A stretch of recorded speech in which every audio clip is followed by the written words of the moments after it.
Hello friends, welcome to our YouTube channel. Okay. I'm Smita Patil and today's our topic is types of market. Okay.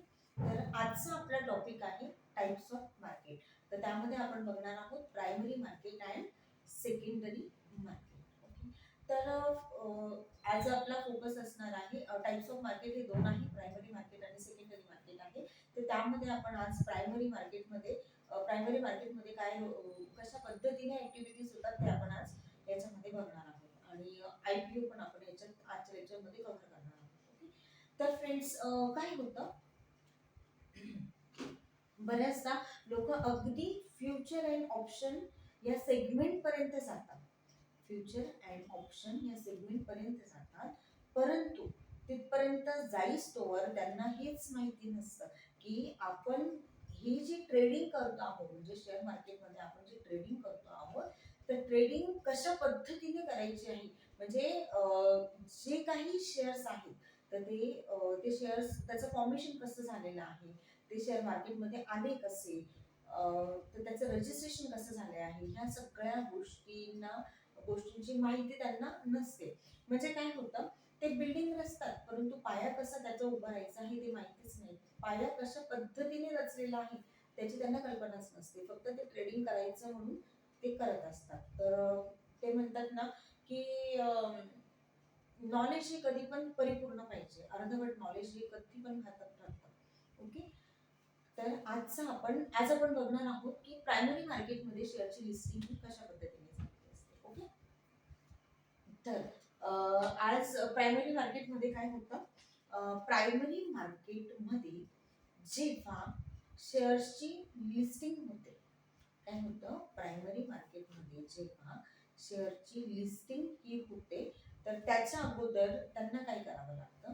म्हणजे समजा एखादी XYZ company आहे आणि तिला जर तिचे शेअर्स हे शेअर मार्केटमध्ये रजिस्टर करायचे आहे, तर त्या अगोदर तिला काय करावं लागेल, तर ती सगळ्यात अगोदर सेबीकडे जाते. ओके. तर सेबीकडे गेल्यानंतर ती सेबी कडून, आता सेबी काय आहे, तर सेबी ही एक securities exchange board of India त्याला म्हणतात. Securities exchange board of India. तर सेबी ही एक गव्हर्नमेंट ऑथोराइज बॉडी आहे. ओके.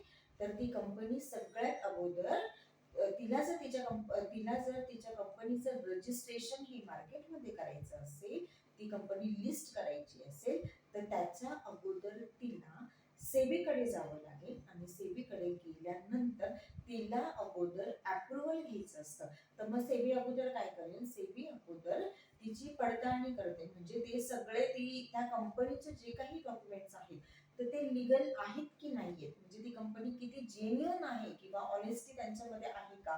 म्हणजे अगोदर सेबी ही त्या कंपनीचं आयडेंटिफिकेशन करते, व्हेरिफिकेशन करते आणि त्यानंतर ती अप्रुव्हल देते. आणि जरी समजा त्या कंपनीचं ते सेबीने अप्रुव्हल दिलं आणि त्यानंतर जर मार्केटमध्ये ती कंपनी लिस्ट झाल्यानंतर तिला काय करावं लागेल, जरी ती कंपनी आपल्या मार्केटमध्ये आली, शेअर मार्केटमध्ये ती आली, तर तिला अगोदर सेबीचे जे काही रूल्स रेग्युलेशन्स आहेत ते सगळे तिला फॉलो करावे लागतात. ओके.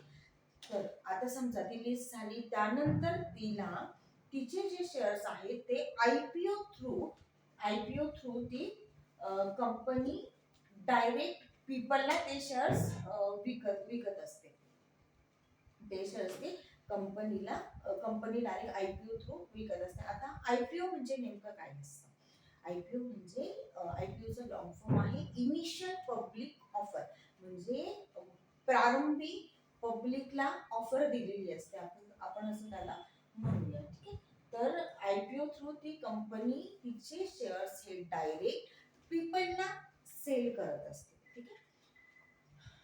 तर म्हणजे याचा अर्थ काय होतो, प्रायमरी मार्केटमध्ये कंपनीला शेअर्स क्रिएट करावे लागतात. कशाच्या थ्रू क्रिएट करते, अगोदर सेबीचा अप्रुव्हल घेते आणि ती आयपीओ थ्रू तिचे शेअर्स डायरेक्ट पीपलला ती सेल करू शकते. ओके. आता आयपीओ हा नेमका काय आहे आपण ते आता आपण याच्यामध्ये बघूया. तर आयपीओ मध्ये काय होतं, आयपीओ मध्ये आयपीओ मध्ये लॉट्स हे डिसाइड असतात, म्हणजे ते लॉट्स हे त्यांचे ठरलेले असतात. ओके, तर याच्यात काय होतं माहिती का, आयपीओ मध्ये कंपनी ही एका वेळी देताना एकच लॉट देते. ओके, एका वेळी देताना ती एकच लॉट देते.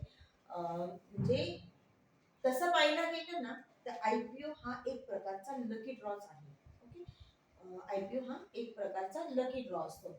जर ती जर तिला एक लॉट घ्यायचा असेल, जर पीपलला एक लॉट घ्यायचा असेल, तर तो साधारणतः एका लॉटची किंमत ही 10 ते 15 हजाराच्या रेंज मध्ये पब्लिक ते बाय करू शकतात. ओके, म्हणजे फॉर एक्झाम्पल समजा, जर समजा सनफार्मा या कंपनीचा आयपीओ हा बाजारात आला, तर त्याची issue price he for example 300 रुपये आहे. ओके, त्याची इश्यू प्राइस ही 300 रुपये आहे आणि त्याची लॉट साईज ही 50 रुपये आहे. म्हणजे आता इश्यू प्राइस म्हणजे काय, इश्यू प्राइस म्हणजे त्या शेअरची जी काही किंमत आहे, तर त्याला म्हणतात इश्यू प्राइस. आता आपल्या केसमध्ये 300 रुपये ही सन फार्मा कंपनीची इश्यू प्राइस आहे. आता हे फक्त आपण एक एज्युम करतो आहे, किंवा आपलं ऍक्च्युअल प्राइस सन फार्माची ही 1000च्या अबो आहे, पण आपण फक्त एक एक्झाम्पल म्हणून सन फार्मा कंपनीचा आपण घेतलेला आहे. तर समजा ती इश्यू प्राइस झालेली होती 300 रुपयांना, म्हणजे 300 गुणिले त्याची लॉट साईज होती 50 रुपये. मग 300 गुणिले जर 50 आपण केलं, तर 3×5=15, म्हणजे 15 हजारामध्ये एक लॉट आपण सन फार्मा कंपनीचा आयपीओचा आपण घेऊ शकतो. ओके, म्हणजे तसं पाहायला गेलं तर हा एक लकी ड्रॉस आहे. जर लागला, आणि हा जर आपण आयपीओ थ्रू एखादा लॉट घेण्याचा प्रयत्न केला, तर ते लागेलच याची गॅरंटी नाही. त्याच्यामध्ये जितके शेअर्सने कंपनीने, समजा कंपनीने शेअर्स, सन फार्मा या कंपनीने शेअर्स कमी अलॉट केलेले आहेत, आणि खूप साऱ्या लोकांनी ते आयपीओ साठी रजिस्ट्रेशन त्यांनी त्याच्यामध्ये केलेलं आहे. खूप साऱ्या लोकांनी रजिस्ट्रेशन हे त्याच्यामध्ये केलेलं आहे. तर मग त्या केसमध्ये काय होतं की त्या केसमध्ये म्हणजे एक लक बाय चान्स, म्हणजे शेअर्स हे कमी अलॉट झालेले आहे आणि फॉर्म भरणारे लोक खूप जास्त आहे. तर मग प्रत्येकालाच त्या सन फार्मा या कंपनीचा आयपीओ लागेलच याची गॅरंटी नसते. म्हणजे याला आपण म्हणतो की लक बाय चान्स. जर नशिबात असेल तर ती लॉटरी, म्हणजे लक बाय चान्स, जर मिळाला तर मिळाला, अदरवाईज असं काहीच कंपल्शन नाहीये, किंवा तो मिळेलच याची गॅरंटी राहत नाही. नशिबात असेल तर सन फार्मा कंपनीचा आयपीओ लागेल, आणि नशिबात नसेल तर तो लागणारही नाही. ओके, अशी सिच्युएशन याच्यामध्ये असते. म्हणजे याचा अर्थ असा होतो की प्रायमरी मार्केटमध्ये शेअर्स हे आयपीओच्या थ्रू क्रिएट केले जातात.